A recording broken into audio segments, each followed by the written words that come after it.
Taurus, hello there, my beautiful friends. We're going to do your general tarot reading for early April 2024. Thank you so much for joining me today. You know I appreciate each and every single one of you. So let's get right down to business as always and start you off with an oracle card here, just so we could dip our toes into energy and see what's happening for the lovely Taurus collective. Hope you're all doing fabulous, my friends. And your birthday season is fast approaching, probably only a couple weeks away at the time of this filming. Let's see what we got, my guides. And yeah, we're just going to take a real quick look at this first card. Then we'll get into the full reading itself. At the very end, I'll pull you a bonus card from the Shadowland Tarot, just to see what might be in the shadows or what shadow work you can lean in on, which is always interesting. But let's get it going here. Let's rock and see what we got for Taurus in early April. And I've been saying this, a lot of the signs that I've been filming for this week, there's a spicy energy. So I'm wondering if you guys are going to have it too. Let's get this first card out. What do we got here for Taurus, please? Oh, okay. I'll take it. Yeah, talk about spicy. This one is like full steam ahead. Let's go. Now, this could be really, really good, especially for motivation. Super fiery, but it's just very strong and willful. I really love this, especially leading off with it. Now, before we fully dive into that, if you're new here, I'll be speaking about the April subscriber surprise towards the end, so you might want to check that out. Also, if you could kindly illuminate that like button by tapping it right on its third eye, you know I'd greatly appreciate it. But enough of the promo, into the reading. Let's talk about this card. So if you look at the image here, it's a very powerful divine feminine figure. She is pointing off to the distance. She's wearing armor. She's getting ready to go. This is somebody that's like getting the engines going. It's like revving the engines, like, all right, I'm about to do something. I'm about to make a big move. When I see this card, I do think of things like distance and travel. So maybe some of you are planning a trip when this card's here, or it could just be planning a move or an action, like, all right, I'm going to do this. Some of you could just be future focus mode, like looking a year down the line, 2 years, 3 years, 5 years, whatever it might be. So just know, I mean, if you're cross-watching this for a Taurus, their eyes might be to the future, to the horizon. Now, this feels good to me. Like I said, it's super motivated, and it feels like fire sign energy to me. So being a fire sign myself, at least my sun, I know that this energy could be either really good or it could be unpredictable. So in this time, you might be a little more aggressive than you normally are. It's all good. We're just going to leave it right there. Let's get into tarot now. And I always say the first card, it doesn't make or break the reading. It's just a little footnote. Let's get your 3 cards in the upright. Then we'll get into that intuitive juiciness. Shuffle it up one time here for the Taurus collective. Let's see what we got, my guys. Early April. And while we shuffle up and get ready to go, let's talk about last week's reading, which was lovely. Okay, the reading was titled A Massive Blessing. And I really hope a lot of you did have one come into your life. Multiple blessings. That energy could still bleed over for the coming days and weeks, regardless of what shows up in this reading. So if you didn't have a blessing of some sort, just know that could still be in the air, could be in the cards for you. But we're going to see what we have for you this week. As you know, energy is very fluid. It's never set in stone. So only take this how it hits for you, because we could be seeing your vibe or someone that you're linked to. Get it going, though. What do we got for Taurus? Let's get 3 cards, please. Guides and spirit team. Let's hope these blessings continue for you, my friends. What do we got? Okay, I wasn't expecting that. That's a little wound tight. Are you overthinking something? Is something stressing you out here? Got this 9 of Swords. If that's not you, this could easily be someone you're connected to in this mode. All right, let's get a couple more.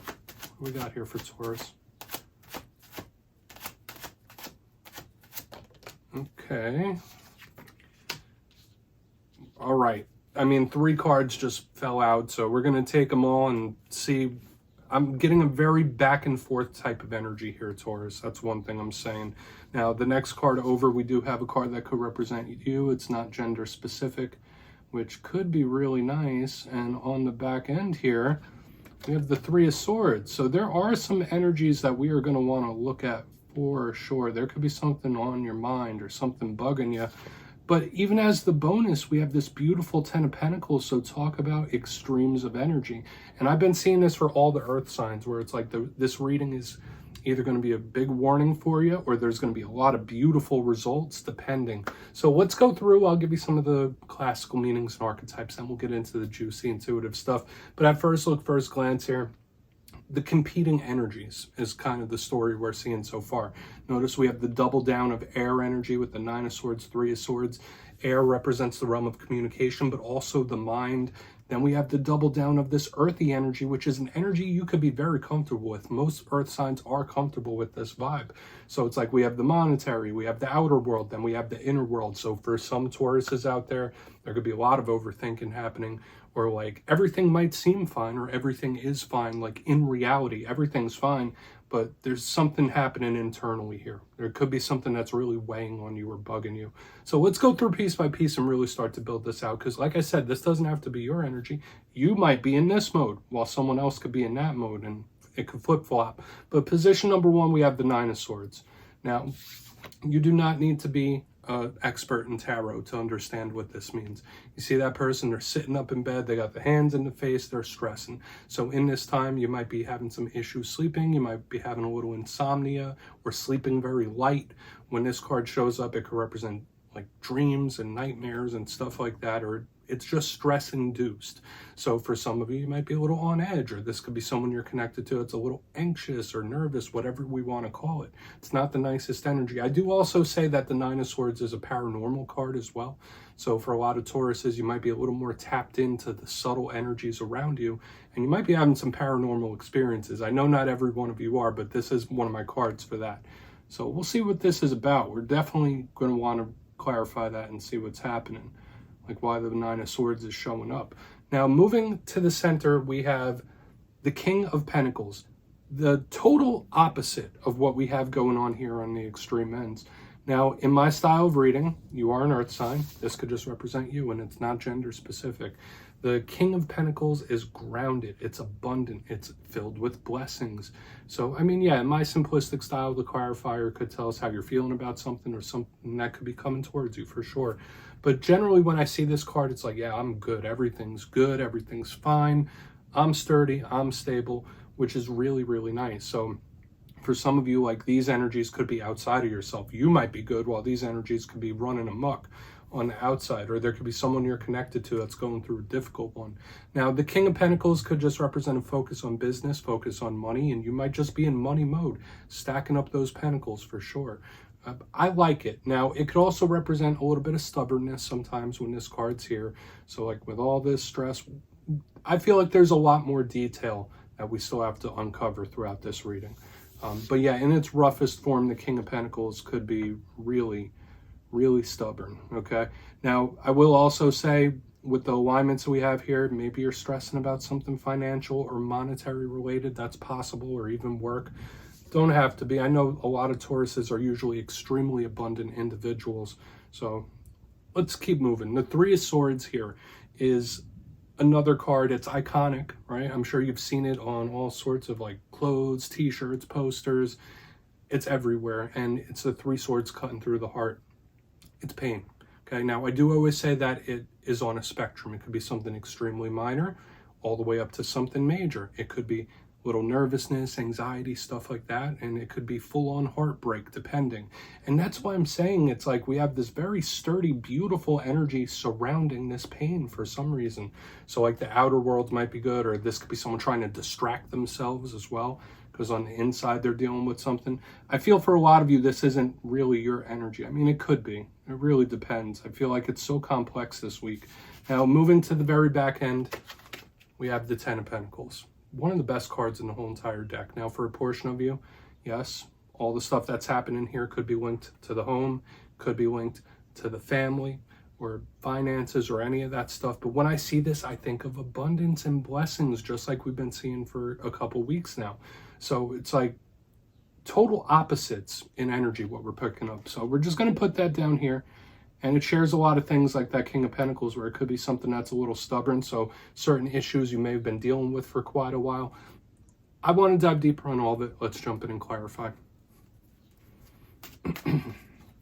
Shuffle it up one time here for Taurus, please. What do we got from my good friends? And yes, this is where I go intuitive with the message, which means I just tell you how it feels to me. So feel free to do further research or rely on your base knowledge of tarot, because as you know, every single reading is about the reader's interpretation, and I'm just giving you mine. Let's go in on that Nine of Swords. And if you're a reader yourself, please feel free to play along. That's why the box is here. If you're feeling any messages you want to give to Taurus, you could drop it in the comments. I don't mind at all. You will not offend me, my good friends. Let's get it going here. Why is that Nine of Swords in the mix? Thank you. Yeah. This is someone that they're having some sort of low confidence, or there's something about their self-confidence. It's just not sitting right. Or someone that's like either they lost their confidence in something, or their internal world might not match the outer world. So like what they portray is not what's going on inside. That's a big thing here. The Six of Swords, the Six of Wands, pardon me, in reverse underneath this Nine of Swords. We got the fire-air combination. It could be very volatile and explosive. So I will say either someone feels like they've lost, or they're not confident, and they're just dealing with something very big internally here. This is generally a card of victory when we get this Six of Wands, like coming out on top, everything's good, everything's fine. In reverse, it's like, am I ever going to overcome this? Am I ever going to win this? It's someone that might feel like they're facing something that's unwinnable or insurmountable. That's just the energy I'm picking up here. And I do see this high-strung energy where there could be someone who's like stressed, nervous, like they feel like a little messy on the inside with what I'm picking up here. Now, this could be very simple. This could be someone that feels like they've lost. It's like, all right, well, I gave it a shot. Didn't turn out the way I wanted. I lost that one. Okay, chalk up that loss. But for another portion, I do feel this could be someone's self-confidence, like how they feel on the inside and the stress, the anxiety, the nervousness. Not a fan of it. Let's keep moving forward. I feel like it's a very simple message here. Let's keep moving. Let's see why that King of Pentacles is here. No need to dwell on that message, right? So why is that? Thank you. All right. This could be someone trying to think their way out of something. That makes sense. Mind over matter is something that's like popping into my head. I like this energy, and this energy is very, very stable. And that's why I got to keep saying to the Taurus collective, this could be your energy, and this could be someone you're connected to on the outside. Or if this is an energy you were feeling, if that was resonating and hitting for you, this King of Pentacles, Two of Pentacles is like, to me, it feels like someone meditating. It's like mind over matter. Mind over matter. It's not that big of a deal. Keep pushing, keep going. Because the Two of Pentacles is an extremely harmonious energy. It's a beautiful card. It has the universal symbol. It's super balanced. So I feel like it's one or the other. Either someone's just like, listen, it's all about my mindset. It's all about my mind state. Mind over matter. If it's not that, I feel like it's either one or three things. Either someone going mind over matter, you being good, but someone around you being a hot mess.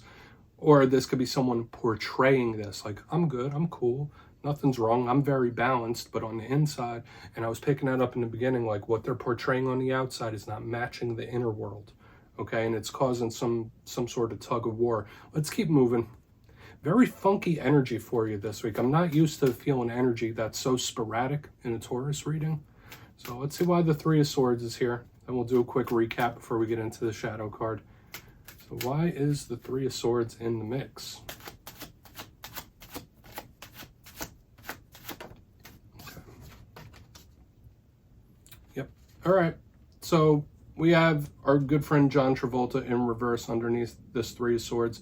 Very, very similar. Watch out in this time because like the energy of other people could rub off on you. That's a big thing I'm picking up because what we have here on the front and what we have here in the back is almost identical, but the one on the back feels like it's to a lesser extent. So just know, like, I'm not saying you're a follower or anything like that, but the people that you're surrounding yourself with, their energy could be rubbing off on you in a big way. Three of Swords with the Nine of Cups in reverse. It's like, yeah, that didn't shake out the way I wanted it to. It's kind of giving me that vibe as well. So I feel like it's, yeah, one or the other. Just watch. I feel like you feeling this energy from all around you. It's just the oddest thing. Now, once again, some of you might just be surrounded by turmoil. Okay, like even if you're good, if everything's fine with you, you might just be surrounded by all this turmoil. It's like, what is wrong with these people? It's like giving me that vibe. The Nine of Cups in reverse under the Three of Swords. Watch out for anything, overindulgence of anything, pleasures of the flesh of any kind. Like this could be someone that's trying to deal with their issues from that route, whether it's throwing a few back or whatever you want to call it. But it's rough. I do feel like this is a warning that we're picking up here on the back ends, because even though this energy in the center is presenting well and seems fine. There's just all this chaotic energy around. Okay, so maybe some of you are just in that mode where it's like, well, I'm good, but everyone else has lost their damn mind. Let's go through and do a quick recap here. I mean, also, there's a mirroring energy too. It's like these energies are mirroring each other, so very odd. But position number 1, 9 of Swords with the 6 of Wands in reverse. Fire-air combo, very volatile. And like I said, either this is someone that feels like they've lost something, someone whose self-confidence has been dinged up, or this is like anxiousness, nervousness, someone that's highly stressed out. Moving to the center, we have the King of Pentacles with the 2 of Pentacles, mind over matter. I already told you that. Somebody who's trying to think their way through something. It's like, okay, well, if I keep my mind straight, everything will be good. Once again, could be the influences around you and you could be fine. I like how this feels in the center. Is just so much chaotic energy. And when we get to the back end, the 3 of Swords with the 9 of Cups in reverse, whether this is the influence of other people affecting your energy, just be very careful of that, protect yourself energetically, or you might just feel like you're good, like I'm cool, I'm good, but like all this other stuff is like, what is going on? What is up with this energy? So please take a screenshot if you want to look into that further, Taurus. Let's see what's in the shadows for you. And shuffle it up one time, my gods. Simple, straightforward type of energy here. A little bit of a warning attached. It's all good though, right? You know how energy goes. But yes, I always like to pull one shadow card at the very end just to see whether it's something within you or something you don't quite see. Shadow cards don't always have to be a challenge. They could be a good thing. So let's get you one. And yes, if you've made it to this point in reading, please feel free to check out channel memberships. I'll leave a link for it in the comments below. It's a beautiful way to support the channel, and I have much love and appreciation for all my channel members. All right, let's get you one. What do we got here for Taurus in the shadows? Okay, all right. So, there is something. Like, I will say this, you got 2 shadow cards this week, which is a rarity, and I'm gonna give you both of them. We have the 4 of Wands and the Magician. These are highly spiritual energies here, and I picked it up within the reading itself. I'm picking it up here again. Taurus, in this time, you are or could be highly susceptible to your empathetic abilities and feeling the emotions of people around you, that's for sure. Now, another thing I could say with the 4 of Wands and Magician, aside from the spiritual link, because we have a lot of ties to spirituality within this reading, this is extremely good and celebratory. So I get this energy here in the center where it's like, it's all about the mind state. It's all about the mindset. I'm going to manifest what I want. I'm going to bring it in. So if you're not purposely visualizing and manifesting the results that you want, I mean, I would say you're wasting the energy, okay? Now, some of you, like I said, you might be content right now. You might be like, there's not really much I want to manifest, in which case that's fine. But if you're in a situation where it's highly stressed and you want to manifest an outcome, the spiritual energy is there to support it. So visualize it, know what you need to do, create it, and move towards it. Just like that very first card in the beginning, the action building up towards it. You have to meet the universe halfway with something. Okay, and watch for the signs and synchronicities, especially when we have the Magician and the 4 of Wands as your shadow card. Cards, plural, okay? So Taurus, that's what I have for you this week, my beautiful friends. Don't click away just yet, though. I'm going to give the details, the April subscriber surprise. If you would like to book a personal reading with me, you could check out my digital calendar and schedule at mastermetaphysics.com. And if you got your name in for the March subscriber surprise, the winners will be announced on April 1st. But for the April subscriber surprise, I'm giving away 2 copies of the beautiful Tarot in Wonderland. It's one of my favorite decks. So if you'd like to get your name in for that, it's 2 simple things, as always, my friends. First, you must be subscribed. And second, let me know down in the comments, if you had to switch your zodiac sign, which sign would you choose to be out of the whole 12? So if you do that, you'll be entered to win. And at the end of the month, the winners will be announced in my community tab. As always, my friends, much love. And I'll see you soon.